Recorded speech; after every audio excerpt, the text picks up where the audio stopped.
சுடுகாட்டு பிணங்களை தின்னும் சுடலைமாடன் கடவுளை பத்தி உங்களுக்கு தெரியுமா?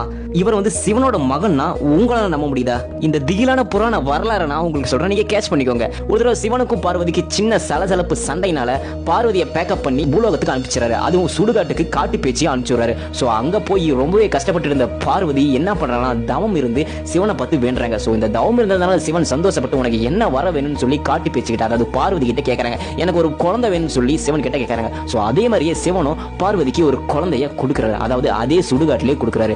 அந்த குழந்தை எப்படி வருதுன்னா, அங்க இருக்கிற பிணங்கள் எரிஞ்சிட்டு இருக்க பிணங்கள் மூலமா தான் அந்த குழந்தைய வருது. அந்த குழந்தைய ரொம்ப ஆசையா பார்வதி அதாவது காட்டு பேச்சு வளர்க்க ஆரம்பிக்கிறாங்க. அதுக்கப்புறம் கொஞ்சம் வளர்ந்ததுக்கு அப்புறம் அந்த குழந்தைய எடுத்துட்டு கைலாயத்துக்கு வந்துடுறாங்க. ஸோ கைலாயத்துக்கு தினமும் அந்த குழந்தைக்கு சாப்பாடு கொடுத்துட்டு இருக்காங்க. ஸோ பால் கொடுத்துட்டு இருக்காங்க. ஸோ பால் கொடுத்துட்டு அங்கிருந்து கிளம்பி போகும்போது, அதாவது சிவனை பார்க்க கிளம்பி போகும்போது அந்த குழந்தைக்கு பசி அடங்காம என்ன பண்ணி இருக்குன்னா, கீழே இருக்கிற பூலோகத்திற்கு சுடுகாட்டை பார்த்துட்டு அங்க பிணங்கள் எரியிற வாசனையை கண்டு கீழே இறங்கி போய் அங்க இருக்கிற பிணங்களையும்